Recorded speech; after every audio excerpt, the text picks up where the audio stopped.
Yes, well, I've said it a few times that if the Jewish community was asked not to march on Remembrance Days, they would not march. They would not go onto the street. And more than that, they'd come out wearing a poppy. And we are not seeing the same level of respect from the other side of this discussion. But not only that, I mean, in Australia, if you go 2 kilometres over the speed limit, you get huge fines, you lose your licence, it's all very cracked down. But we're watching guys flying ISIS flags, hanging out the side of vehicles, driving along footpaths with their number plates clearly visible, and I'm not seeing any traffic offences being issued to these people. It's as if there are 2 completely different police forces operating in this country and 2 completely different legal systems depending on who you worship, and that is a real worry for everyday citizens who aren't even involved in the discussion that's going on.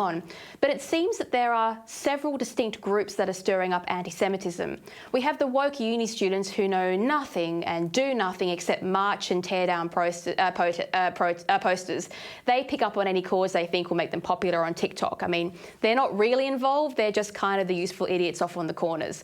But then we have the freedom protesters who buy into the whole conspiracy theory about the Jews ruling the world, and that's been a surprise for a lot of independent journalists to find hundreds of comments on their social media accounts from that group of people.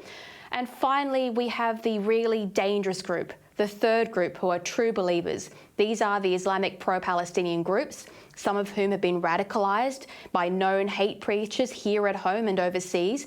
Now, my question to you is, has ASIO and the government failed Australia in allowing terror sympathisers to come into the country and radicalise Islamic groups that were already here? Because if you look at the UK, they've admitted to having 43,000 Islamic terror suspects on the books in the UK that they have not done anything about.